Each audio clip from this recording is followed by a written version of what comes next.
अरे क्या बताऊं प्रिया, अभी थोड़ा समय मिला तो तुझे फोन कर लिया, वरना घर के कामों से फुर्सत कहाँ मिलती है।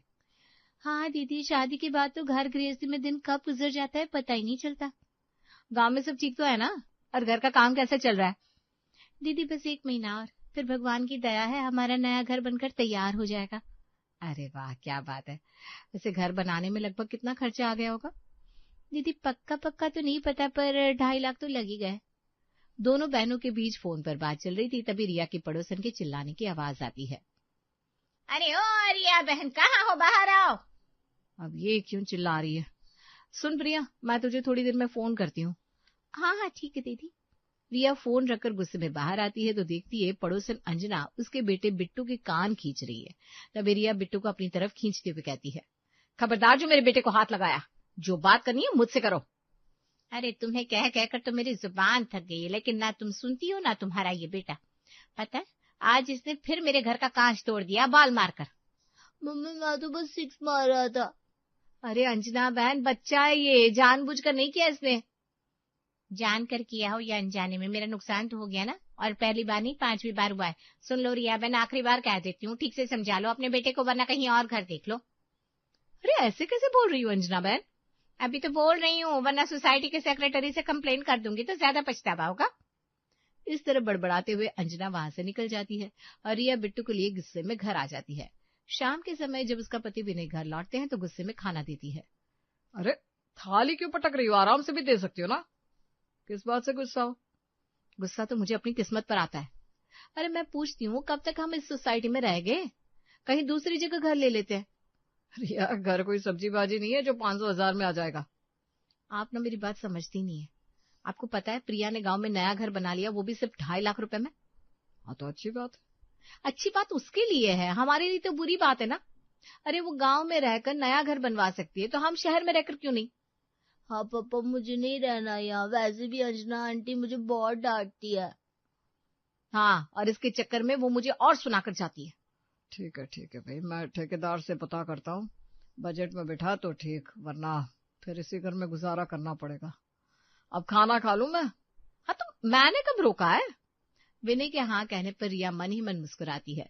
रिया और प्रिया 2 बहनें हैं, जिनमें से रिया शादी के बाद शहर में शिफ्ट हो गई, तो वहीं प्रिया गांव में रही। शादी के बाद से दोनों ही एक दूसरे के घर कभी नहीं गई थी। दोनों की फोन पर ही बात हुआ करती थी। कुछ दिनों बाद विनय और रिया एक जमीन देखते हुए ठेकेदार से बात करते हैं। ये जगह तो बढ़िया है, आप ये बताइए घर 3 मंजिला बनवाने में कितना खर्चा आ जाएगा? करीब करीब 25 लाख से 30 लाख। क्या कहा आपने? ये तो बहुत ज्यादा है भाई साहब, इतना हमारा बजट नहीं है। देखिए बहन जी, इतना तो बहुत कम है, वैसे भी बढ़ती महंगाई में शहर में इतने से कम में 3 मंजिला घर तो बनेगा नहीं, बाकी आपकी मर्जी। ठेकेदार की बात सुनकर विनय और रिया एक दूसरे को देखने लग जाते हैं। अगले दिन प्रिया से फोन पर बात करते हुए रिया कहती है, तेरा सही है प्रिया, इतने कम पैसों में तूने घर बनवा लिया। इधर तो 2.5 लाख सिर्फ घर बनाने के मटेरियल में ही लग जाते हैं। क्या बात कर रही हो दीदी, इतनी महंगाई है क्या शहर में? अरे पूछ मत बहन, महंगाई ने तो जीना दुश्वार किया हुआ है। ये तो है ही। मैं कह रही थी कभी मौका मिले तो गांव आओ ना, आपसे मिलने का बहुत मन करता है। अरे मन तो मेरा भी करता है, लेकिन बिट्टू का स्कूल और इनका ऑफिस रहता है, कैसे आऊं मैं? एक काम कर, तू ही कुछ दिनों के लिए शहर आ जाना। कैसी बात कर रही हो दीदी, अगर मैं आ गई तो ये लोग एक काम ठीक से नहीं कर पाएंगे। सच में, औरतों के बिना तो घर के काम हो ही नहीं सकते। मम्मी टंकी में पानी खत्म हो गया है, मोटर चला दो। बिट्टू के बोलते ही रिया तुरंत मोटर ऑन कर देती है। ये सब फोन पर सुन रही प्रिया कहती है, पानी की मोटर? दीदी शहर में पानी खत्म होने पर मोटर चलाते हैं? और नहीं तो क्या, यहाँ हर घर में समरसीबल लगा होता है, पानी उसी से आता है। क्या बात है दीदी, आपको तो घर बैठे बैठे पानी मिल जाता है। यहाँ तो मुझे गांव की औरतों के साथ पास वाले गांव में कुएं से पानी भर कर लाना पड़ता है। हे भगवान, इतनी दूर कैसे जाती होगी तू? एक काम कर, घर तो बन ही रहा है तेरा, तो साथ में पानी की टंकी भी लगवा लेना। रिया की बात सुनकर प्रिया सोच में पड़ जाती है और अगले दिन अपने पति से इस बारे में बात करती है। अरे भाग्यवान, ये क्या बात करी है तुम? घर बनाने में इतना खर्चा आ गया है, अब तुम्हें उसमें पानी की टंकी भी लगवानी है? वही तो, जब इतना खर्चा हो गया है तो थोड़ा और सही, कम से कम मुझे पानी लेने के लिए इतनी दूर तो नहीं जाना पड़ेगा। तुम्हारा दिमाग खराब हो गया है? अरे जीवन भर की कमाई घर बनाने में लगा दी, अब मैं और खर्चा नहीं करूंगा? अरे घर का खर्चा नहीं देखना है क्या? यही सोच तो हम गांव वालों को आगे नहीं बढ़ने देती।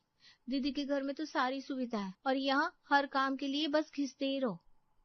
तुम्हारी बहन शहर में रहती है प्रिया, वहाँ सुख सुविधा गांव से बढ़कर होती है। प्रिया राकेश की बातों को अनसुना करके अपने काम में लग जाती है। ऐसे ही समय बीतता है। दोनों बहनें ऐसे ही फोन पर बातें किया करती। शुरू शुरू में तो सब ठीक था, लेकिन जैसे जैसे उनकी बातें बढ़ती जाती वैसे वैसे शहर और गांव के फर्क को लेकर दोनों के मन में एक असंतोष पैदा होने लगा। एक रोज मटर छीलते हुए रिया फोन पर प्रिया से बात कर रही थी। तभी उसे मटर में बहुत सारे कीड़े दिख जाते हैं। हाय हाय, ये कीड़े कहाँ से निकल आए? क्या हो गया दीदी? अरे देख ना प्रिया, तेरे जीजा का कब से मन था मटर पनीर खाने का। मटर इतनी महंगी है तो मैं सिर्फ आधे किलो ही लाई थी, पर उस आधे किलो में आधे से ज्यादा मटर में कीड़े ही निकल गए। ये तो बहुत बुरा हुआ दीदी। सत्यानाश हो, उस मटर वाले का सारे पैसे बर्बाद हो गए। इस मामले में मेरा सही है दीदी। बगल वाली पड़ोसन की खेत है तो सब्जियों की अच्छी पैदावार होती है, तो मैं वहीं से ले आती हूँ। बढ़िया और ताजी सब्जियां मिल जाती है मुझे। हाँ भाई हाँ, तू तो गाँव में रहती है तो सब कुछ ताजा ही लाती होगी। अच्छा चल, मैं तुझे बाद में फोन करती हूँ, मुझे खाना बनाना है। अरे पर दीदी। प्रिया की बात सुने बिना ही रिया गुस्से में फोन रख देती है और मन ही मन खुद से कहती है, क्या ही फायदा इतने बड़े शहर के बंगले में रहने का, जब पैसे खर्च करके भी ये कीड़े वाले मटर ही खाने हैं। तो हर चीज के लिए पैसे दो फिर भी चैन नहीं। उधर गांव में प्रिया देर तक आंगन में बैठी रहती है। सामने अधूरा मकान, ईंटों का ढेर और बाल्टी में भरा आधा पानी देखकर वो मन ही मन सोचती है, दीदी के घर में पानी की टंकी है, यहाँ एक बाल्टी के लिए भी सोचना पड़ता है। अगले दिन गांव में प्रिया फिर से कुएं पर पानी भरने जाती है। धूप तेज होती है, सिर पर घड़ा और रास्ते में कीचड़ देखकर उसका मन दुखी हो जाता है। अरे प्रिया बहन, आज भी अकेली आई हो पानी लेने? हाँ, रोज की आदत हो गई है। सासू माँ की तबीयत ठीक नहीं रहती ना, इसलिए मुझे अकेले ही आना पड़ता है। मैं समझती हूँ, हम गांव की औरतों की जिंदगी तो बस इसी काम में गुजर जाती है। अच्छा, वैसे मैंने सुना है तुम्हारी बहन का शहर में बढ़िया घर है। बढ़िया घर ही नहीं, वहाँ की सुख सुविधाएं भी एकदम बढ़िया है। उन्हें हमारी तरह पानी लेने कुएं पर नहीं जाना पड़ता, और तो और ठंडे पानी के लिए घर में फ्रिज भी है। क्या बात है, इससे कहता है किस्मत। सही है, जो उसकी शादी शहर में हुई, कम से कम उसकी जिंदगी आराम से तो गुजरती होगी। शहर में औरत का काम कितना आसान है, यहाँ तो दिन निकल जाता है फिर भी काम खत्म नहीं होता। इस तरह कुछ दिन बीत जाते हैं। दोनों बहनों के बीच कोई बातचीत नहीं होती। तभी एक रोज रिया के पास उसकी माँ वैजंती का फोन आता है। अरे माँ, आपने कितने दिनों बाद कॉल किया, सब ठीक तो है ना? हाँ हाँ, सब ठीक है, बस तुम दोनों से बात करने का मन हो रहा था तो फोन लगा दिया। याद तो मुझे भी आपकी बहुत आती है माँ। अच्छा रिया, जरा प्रिया को भी फोन लगाना ताकि हम तीनों एक ही समय पर बात कर सके। हाँ माँ, मैं लगाती हूँ। प्रिया खेत से चारा लेकर आ रही थी, तभी उसके फोन की घंटी बजती है। हेलो दीदी, कैसी हैं आप?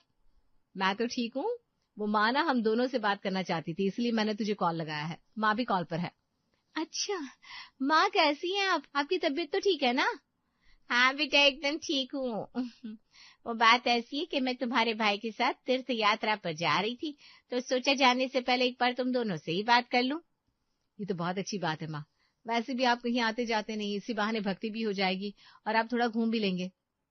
अच्छा हुआ दीदी आपने मुझे फोन कर लिया, वरना मैं ही आपको फोन करने वाली थी। मैं कह रही थी कि घर बनाकर पूरी तरह तैयार हो गया है और अगले हफ्ते घर में पूजा है।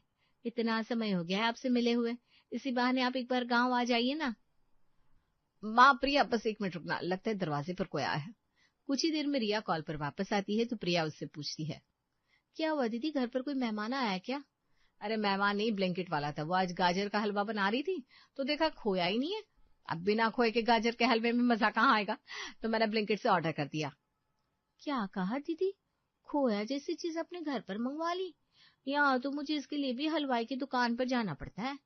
अरे नहीं नहीं, मुझे इतनी तकलीफ नहीं लेनी पड़ती। कुछ चीजें तो ऐसे ही मैं 10 मिनट में बैठे बैठे घर मंगवा लेती हूँ। वैसे भी इतनी गर्मी हो रही है, बाहर चलकर कौन जाएगा। अच्छा रिया, प्रिया ने जो कहा उसके बारे में एक बार सोचना। ऐसे भी बहुत दिन हो गए हैं गांव नहीं आई है। एक बार गांव आ जा, प्रिया का घर भी देख ले और हम सबसे मिल भी लेना। ठीक है माम, मैं विनय से बात करती हूँ, जैसे टिकट बनती है मैं बिट्टू को लेकर आ जाती हूँ। इतना कहकर रिया फोन रख देती है। शाम के समय वो विनय से कहती है, सुनिए जी, मेरी और बिट्टू के गांव जाने की टिकट करवा दीजिए ना। अचानक से गांव जाने का विचार कैसे आया? शादी के बाद मैं एक बार भी गांव नहीं गई हूँ। वैसे भी माँ और प्रिया को मेरी बहुत याद आ रही थी और मुझे भी उनकी बहुत याद आती है। अपनों की याद का तो पता नहीं, लेकिन गांव जाने के बाद तुम वहां का बखान यहाँ आकर मत करने लगना कि उनका कम खर्चे में सब हो जाता है, हमारा नहीं होता। अब जो सच है उसमें बखान जैसी क्या बात है? ठीक है भाई, मैं कल टिकट करवा देता हूँ, लेकिन एक बात ध्यान से सुनो, जल्दी जा रही हो जल्दी वापस आ जाना, वहां बसने की जरूरत नहीं है। हाँ हाँ, समझ गई मैं। रिया गांव आने की तैयारियां करने लगती है। वहीं गांव में राकेश और प्रिया के बीच बात होती है। राकेश, क्या हम कभी शहर जा सकते हैं? शहर? वहाँ क्या रखा है? सुविधा और थोड़ी आसानी। यहाँ तो हर चीज के लिए लड़ना पड़ता है। अरे गांव में अपनापन है। अपनापन से पेट नहीं भरता। अब कुछ ही दिनों में दीदी यहाँ आ रही है। जब वो यहाँ आएंगी और शहर के अपने बंगले की बड़ी बड़ी बातें करेंगी और सुविधाएं बताएंगी, तब मैं देखती हूँ तुम्हारा मन कैसे नहीं करता शहर जाने का। उसकी बातें सुनकर राकेश चुप हो गया। अगले हफ्ते जया अपने बेटे बिट्टू के साथ गांव आती है और वहां की हरियाली और साफ हवा देखकर बहुत खुश होती है। लेकिन गांव में अपनी माँ के घर जाने की बजाय वो पहुंच जाती है सीधा प्रिया के घर। अरे दीदी, आप यहाँ? मौसी, मैं भी आया हूँ। हाँ हाँ मेरा बच्चा, आ जा, अंदर आ जाओ आप दोनों। रिया और प्रिया मिलकर बहुत बातें करते हैं। तभी रिया प्रिया का नया घर देखने की बात कहती है। अरे तूने तो कहा था ना तेरा नया घर बनकर तैयार हो गया, चला मुझे दिखा ऐसा क्या बनाया तेरे घर में, मैं भी तो देखूं तूने कैसे बनवाया है। दीदी, आप बिल्कुल सही समय पर आई हो। कल ही तो मेरे नए घर में पूजा है। अच्छा होगा दीदी, आपकी भी फल पूजा हो जाएगी और आप घर भी देख लेंगी। अभी तो थोड़ा काम चल रहा है। चल ठीक है, तू कहती है तो मान लेती हूँ। वैसे भी कल माँ आएंगी तो उनसे मिलना भी हो जाएगा। हाँ, आप ना अभी आराम कीजिए, मैं फटाफट खाना बना देती हूँ। इनके आने का समय भी हो रहा है। मम्मी, घर के बाहर से बदबू आ रही है। हाँ, वो पास में ही तबेला है ना, तो वहीं से बदबू आती रहती है। अच्छा, हे भगवान, ये बदबू तो मुझसे बर्दाश्त ही नहीं हो रही है। प्रिया यहाँ कैसे रह लेती है? क्योंकि रिया को गांव में रहने की आदत नहीं थी, जिसके कारण उसे खाट पर नींद भी नहीं आती और बिट्टू भी परेशान रहता है। जैसे तैसे सुबह होती है और पूजा के लिए सभी प्रिया के नए घर पहुंचते हैं और नया घर देखकर रिया बिल्कुल हैरान रह जाती है। तो इस 2 कमरे के घर को बनाने में 2.5 लाख रुपए लगे। अरे इससे अच्छा तो मेरा अभी का घर है जहां मैं रह रही हूँ। कुछ ही देर में पूजा खत्म हो जाती है और रिया अपनी माँ से भी मिल लेती है। अगले दिन रिया वापस जाने की बात करती है तो प्रिया का मन उदास हो जाता है। प्रिया को उदास देखकर रिया उससे कहती है, अरे उदास मत हो, जैसे मैं यहाँ आई हूँ, तू भी कुछ दिन के लिए शहर चल। प्रिया, वैसे भी तुम शहर जाना चाहती थी तो दीदी के साथ ही चली जाओ, तुम्हें अच्छा लगेगा। सही है, इसी बहाने मैं दीदी का बंगला भी देख लूंगी। इस तरह प्रिया, रिया और बिट्टू के साथ शहर आने के लिए उनके साथ ट्रेन में बैठ गई। अगले दिन वो रेलवे स्टेशन पर भीड़ और शोर से परेशान हो जाती है। घर आने के लिए सभी टैक्सी में बैठते हैं। प्रिया को टैक्सी में बैठे बैठे पसीना आने लगता है तो प्रिया कहती है, दीदी शहर में हमेशा ही इतनी भीड़ होती है या फिर आज कोई खास बात है? अरे ये तो रोज का है, पर चिंता मत कर, थोड़ी देर में हम घर पहुंच जाएंगे। घर आते ही प्रिया चैन की सांस लेती है और रिया का घर देखकर हैरान रह जाती है, जो कि बहुत बड़े और आलीशान बंगले जैसा लग रहा था, जहां फर्श पर टाइल लगी थी और सब चीज की सुविधा थी। दीदी आपका घर तो बहुत अच्छा है, मेरे नए घर से भी ज्यादा अच्छा। शाम को सभी बैठे चाय पी रहे थे, तभी बिजली का बिल आता है, जिसे देखकर रिया अपना माथा पकड़ लेती है। हे भगवान, 10,000 का बिजली का बिल! लगता है एसी और मोटर चलाना बंद करना पड़ेगा। क्या 10,000? दीदी इतना बिजली बिल आता है शहर में? अरे मोटर, फ्रिज, पंखा, गीजर ये सब चलेगा तो बिजली का बिल तो आएगा ही ना। गांव में ये सारी प्रॉब्लम नहीं होती होगी।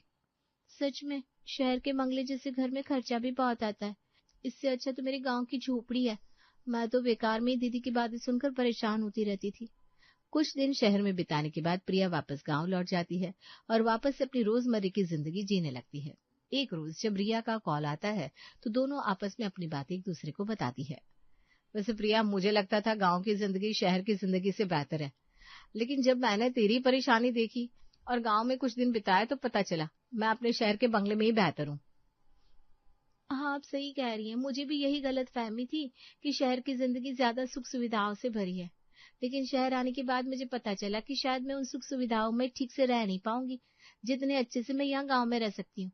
इसलिए मैं भी अपनी गांव की झोपड़ी में ही खुश हूँ। फोन के उस पार कुछ पल की खामोशी हो जाती है और फिर दोनों ही खिलखिलाकर हंस पड़ती है और ये बातें भूलकर अपनी रोज की बातें करने लगती है। शायद हम दोनों गलत जगह पर खुश रहने की कोशिश कर रहे थे। या फिर शायद खुश रहने की जगह बदलना चाहते थे, पर अब लगता है हम अपनी अपनी जगह पर ही ठीक है। इस तरह एक बार दोनों बहनें शहर और गांव की जिंदगियों को भूलकर अपने रिश्तों पर ज्यादा ध्यान देती है, ताकि शहर के बंगले और गांव की झोपड़ी की वजह से दोनों के रिश्तों में कभी भी मन मुटाव ना आए। ये क्या कह रही हो तुम जीजी? ये तो घोर अनर्थ हो रहा है। अरे, ये तुम्हारी चारों बहुएं। अभी बिटोली जी अपनी बात ठीक से पूरी भी नहीं कर पाई थी कि तब तक कांतो जी फिर से फूट फूट कर रोने लगी। मैं तो कहती हूँ। अरे, तुम कुछ ना कहो जीजी, मुझे पता है कि मुझे कैसे संभालना है। हमने तुमसे पहले ही कहा था कि बहुएं ऐसे नहीं रखी जाती जैसे तुमने रखी थी जीजी, लेकिन तुमने हमारी बात मानना तो दूर सुनी तक नहीं। मम्मी बिल्कुल सही कह रही है मौसी, लेकिन अब पछताने से क्या होगा जब चिड़िया चुग गई खेत। अब कंतो जी और जोर जोर से रोने लगती हैं। अरे, रोने से कुछ नहीं होने वाला। तुम दोनों माँ बेटी की ये बात मैंने सुन ली, लेकिन अब मुझे आगे क्या करना है ये तो बताओ। तो अब सुनो जो मैं बताती हूँ, बस वो वैसा वैसा करती जाना। पानी सर के ऊपर चला गया है, तब तुम पूछने आई हो। अब तुम फिर से ताने मारने जा रही हो। बताओ, मैं बैठूं या फिर जाऊं? अरे नहीं नहीं, बैठो। सीमा बहू, अरे अपनी मौसी सास के लिए जरा चाय पानी नाश्ते की व्यवस्था तो करो। कितनी देर से मौसी आई हुई है। जी मम्मी जी। अब बिटोली जी आगे अपनी बहन को क्या बताती हैं, ये जानने से पहले हम पहले जरा बिटोली जी के बारे में तो जान लें। आज की कहानी है कानपुर नगर में रहने वाली बिटोली जी और उनके परिवार की। बिटोली जी का मानना था कि बहू को अगर कब्जे में करके रखना है तो फिर चाहे साम दाम दंड भेद कुछ भी अपनाना पड़े, लेकिन बहू को अपने हाथ से नहीं जाने देना है। बिटोली जी के भी 2 बेटे, 1 बेटी और पति सब साथ में ही रहते हैं। अभी उनके बड़े बेटे की शादी हुई और सीमा बहू को इस घर में आए हुए पूरे 5 साल हो चले हैं। क्या मजाल कि आज तक चू भी करी हो। लीजिए, सबके लिए चाय और नाश्ता तैयार है, खाइए वरना ठंडा हो जाएगा।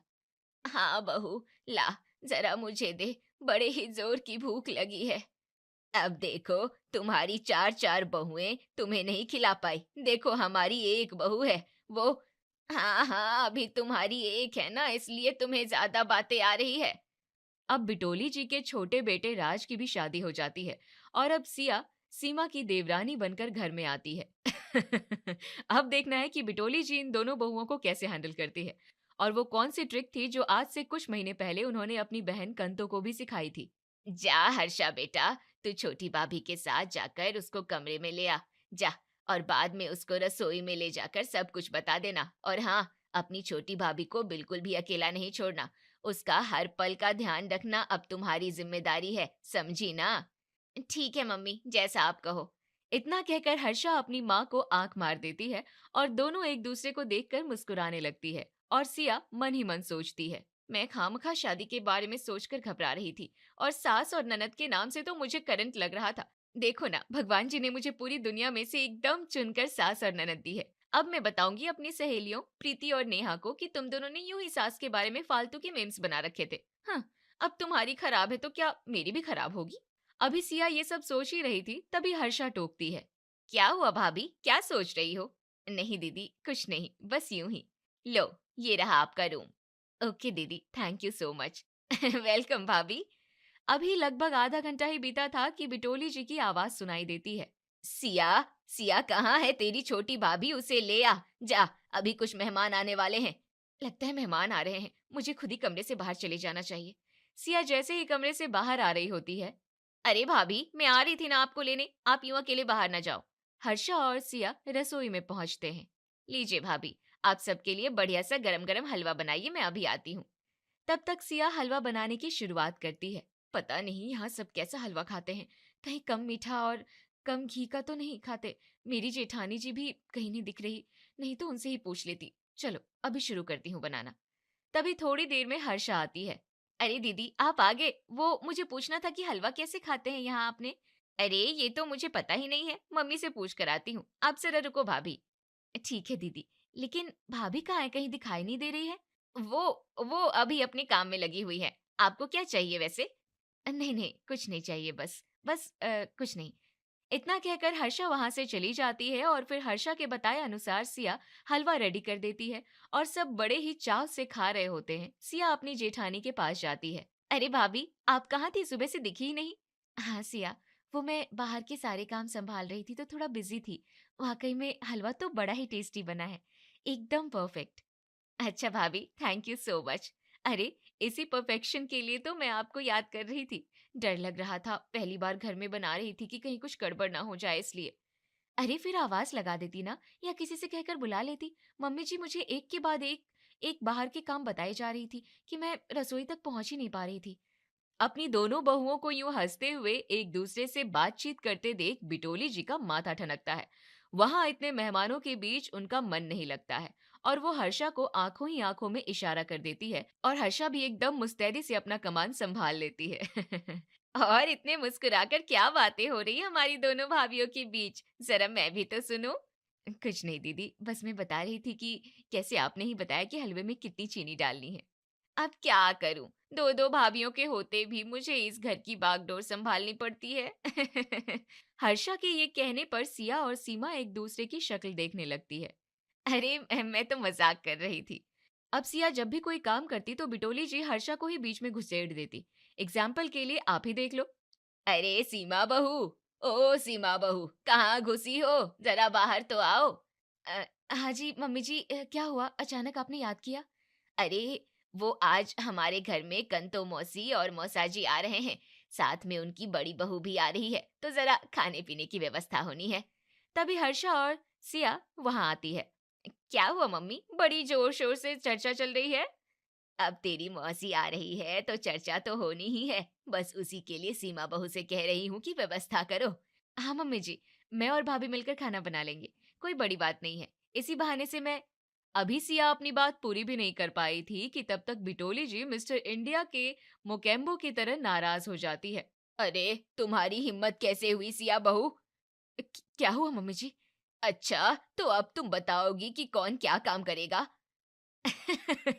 भाभी डर गई, भाभी डर गई। अरे मम्मी की तो आदत है मजाक करने की। क्या मम्मी, आप भी ना, अभी हमारी छोटी भाभी को कहाँ आदत है। लेकिन ऐसा मजाक तो मैंने इससे पहले कभी देखा ही नहीं। अब तुम दोनों बहुएं हो ना, पहले तुम अकेली थी, इसलिए ऐसा मजाक नहीं करती थी, लेकिन अब करती रहूंगी। थैंक गॉड मम्मी जी, आपने तो मेरी सांस ही अटका दी थी। तो सिया बहू तुम रसोई की जिम्मेदारी संभालो, और सीमा बहू तुम बाहर का सारा काम संभालो। लेकिन मम्मी जी।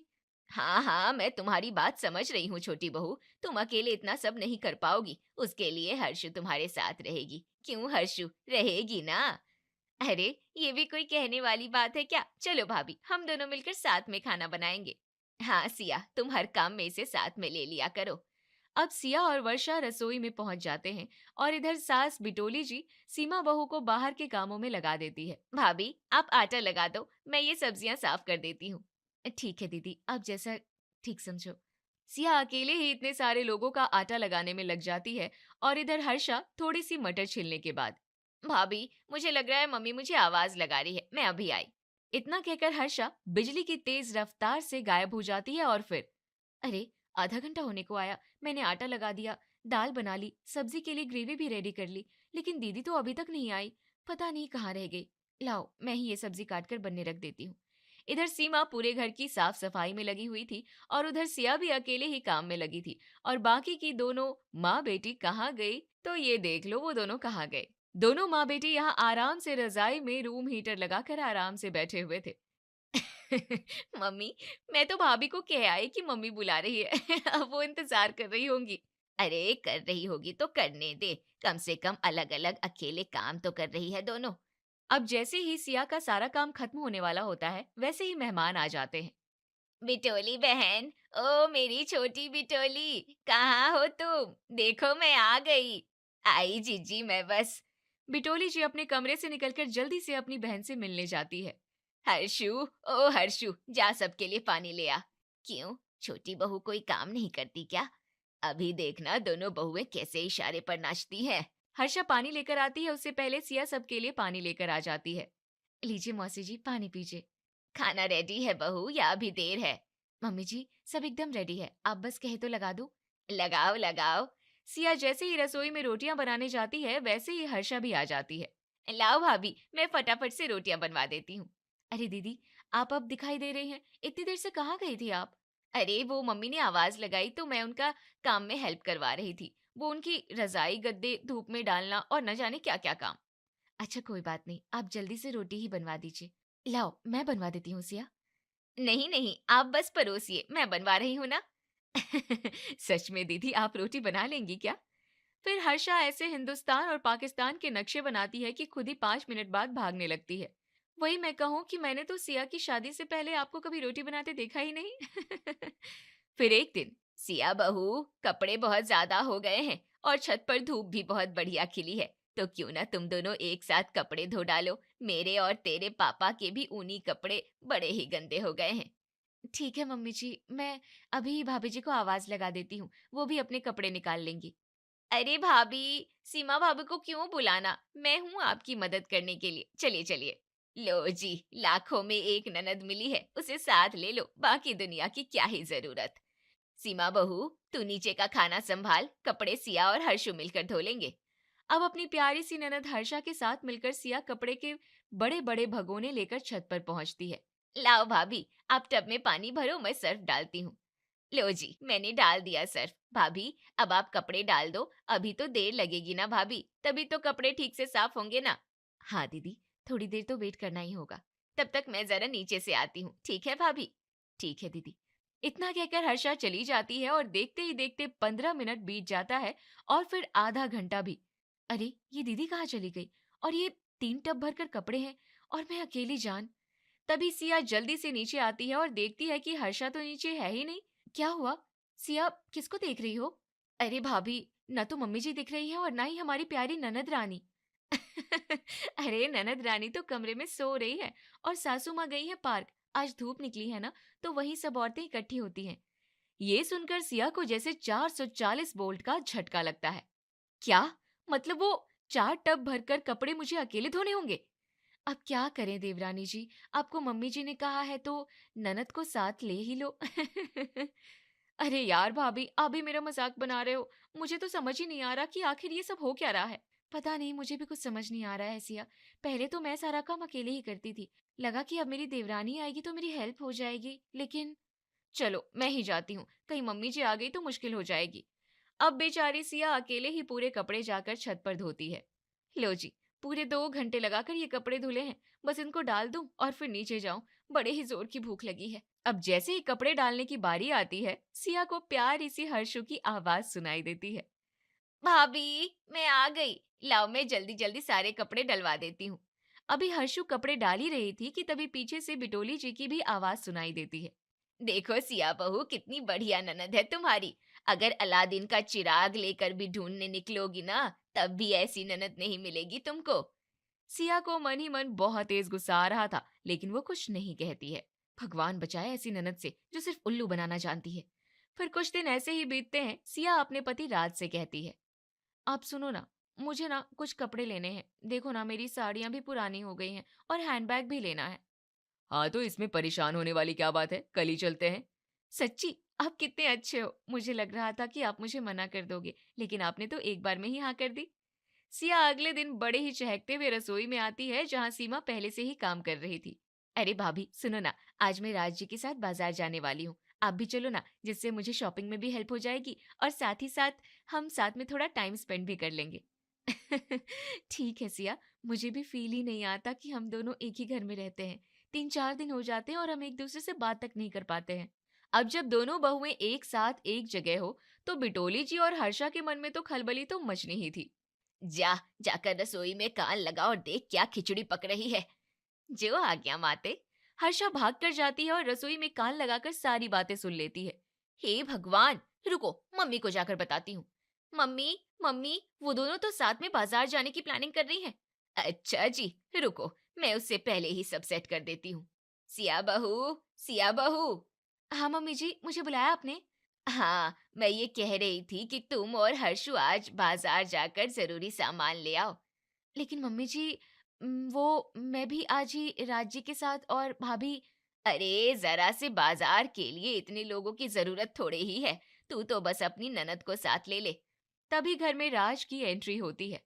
अच्छा सिया चलो, आज मैं भी ऑफिस से इसलिए जल्दी आ गया हूँ क्योंकि बाहर ठंड बहुत है, तो हम समय से घर आ जाएंगे। सिया सास की तरफ देखती है। अब क्या करूं, इसे भी अभी ही आना था।